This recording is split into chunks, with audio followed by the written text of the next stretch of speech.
Hello, everyone. And after that powerful dialogue between Jessica and Anne, it's now time to look at the findings of our latest research into fintechs and the female economy. The business case for serving women with better financial services is clear, with women expected to control $216 trillion in wealth globally.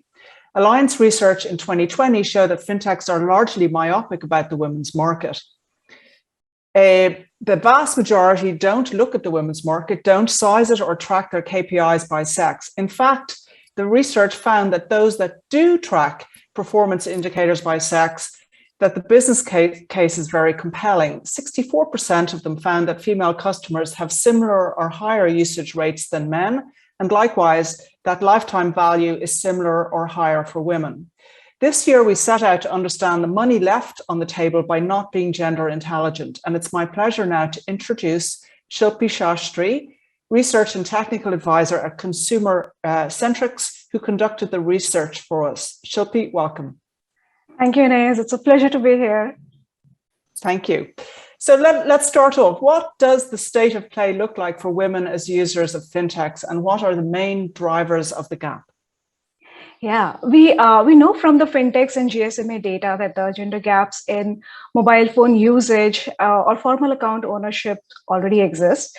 We found through a study published in March 2021 by the Bank of International Settlements that even fewer women use fintech products. The gender gap in fintech usage is 27.6%, which means that if there are 100 men who use fintechs, only 72 or 73 women use fintech products. This gap is 3 times greater than the gap in access to a formal account, whether that's from a bank or from a mobile money provider. The main reasons we found for this higher gender gap are, the number one is that we saw that fintechs focus mainly on the unit economics and scale by acquiring early adopters. And many fintechs target young urban men as default or average early adopters. As a result, the solutions speak to and reach more men than women. The second reason we found was limited research-based understanding of various user segments, their needs and behaviors. Women and men process information differently and make decisions differently, and these nuances are not considered while designing the user experience. And in most cases, it causes more women users to drop off at all stages of the sales funnel.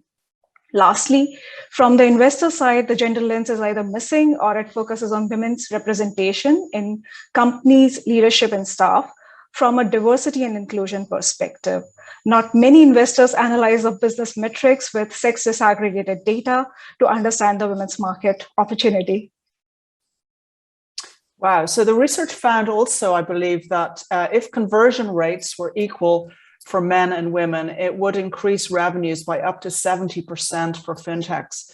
So can we take a look now at the funnel itself and see how this played out at the different stages of the funnel? Yeah, the sales funnel that you're seeing is the heart of the business model of fintechs. And what we see here, it captures the general stages, although the exact steps and terminology may vary from fintech to fintech. So the first stage of awareness, it starts with fintechs launching their solutions and promoting their brands to create awareness and curiosity among their target users.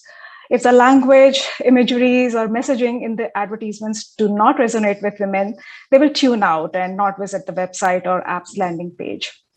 The second stage in the funnel, consideration, focuses on showcasing the products or services and making a good first impression among users and encouraging the users to sign up. The leakage among the female base happens at this stage largely because the registration process is cumbersome. For certain fintechs, such as credit or insurance, there is an additional third step of underwriting, as we see in the third stage of approval. And the leakage in this stage for women users happen mostly because there's a bias in the algorithm that negatively affects women's approval rates. And the last stages of usage and loyalty, women are more likely to drop off if the products don't fit their needs, or they are not satisfied with the services, or the fintechs do not engage with them. Okay, so let's take a look at a couple of use cases to understand how you quantified the money that was left on the table. Yeah, sure. Thanks. I first want to convey our thanks to all the fintechs who were so generous in sharing their data and inputs with us. And they were open to unearthing the reasons for the leakages in their funnels with us. So we start with Vital, which is an Indian insurtech that offers customized health insurance plans to individuals. We see in the sales funnel of Vital that women have the same or higher conversion ratios than men at each step in the funnel. In fact, contrary to the popular belief that women don't buy insurance, Vital's funnel reveals quite the opposite. Women are 1.5 times more likely to buy insurance than men. However, the challenge lies in attracting more women in the beginning of the funnel. We did analysis and it confirms that if Vital is able to attract more women in the beginning of the funnel and makes it up to 50% of its website visitors, then for every 10,000 new leads, Vital can generate an additional 12% revenue with the same conversion rates. And then there's another case of Cubo Financiero. It's a Mexican fintech that offers credit and saving solutions. We analyzed their credit funnel and found two interesting things. One, almost the same number of women and men register for loans as the first step in the funnel. And secondly, women and men have similar conversion ratios for the next two steps. And then the applications hit the credit algorithm of Kubo. And that's when we start seeing the differences that lesser women get approved for loans compared to men. And this is most likely due to a bias in the credit algorithm. And if Kubo can address this bias, there's a potential to increase Kubo's profit margins by 20%. You mentioned the overall money left on the table. What are you seeing at other stages of the funnel? Yeah, so if we consider the consideration stage, for example, that's the phase when a user starts filling up the registration form. And this process can be daunting if the form is long, the language is technical, or the questions are vague, and sometimes the documentation requirement can be also complex. So that's when women generally, that's where they're more concerned about the data privacy and the fine prints. And by addressing these barriers in the registration process, fintechs can increase their revenue by 70%. In the usage stage, we found that women tend to be less frequent on platforms such as payments.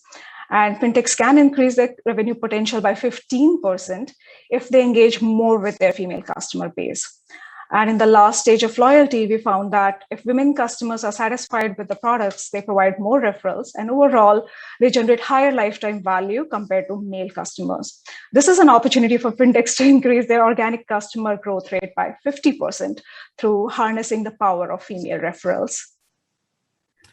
Excellent. That's very interesting. Now, Shilpi, tell us, what are the main fixes, do you think? I think we have some simple recommendations for the fintechs. Yeah. So our study actually confirms that it's important to understand the performance of the women's segment by looking at sex disaggregated data at each step of the funnel. So it starts with understanding the size of the opportunity. Indicators such as total addressable market or serviceable obtainable market must be disaggregated by sex. And once the traffic starts hitting the platform, sex disaggregated conversion rate at each step in the funnel helps in identifying the friction points or blockages for female users in the funnel. In the report, we have also listed the tried and tested approaches, which are adopted by various fintechs, and it has been successful in unblocking the funnel for women users. Last but most important is also to disaggregate various business metrics by sex. Some of these KPIs are cost of acquisition or CAC, average revenue per user, churn rate or retention rate, portfolio at risk, lifetime value, etc. So if we follow these steps in designing a gender intelligent sales model, it will help the fintechs to capture the female economy and improve their revenue and profitability. Thanks, Shilpi. That was a lot of material to get through in a short amount of time.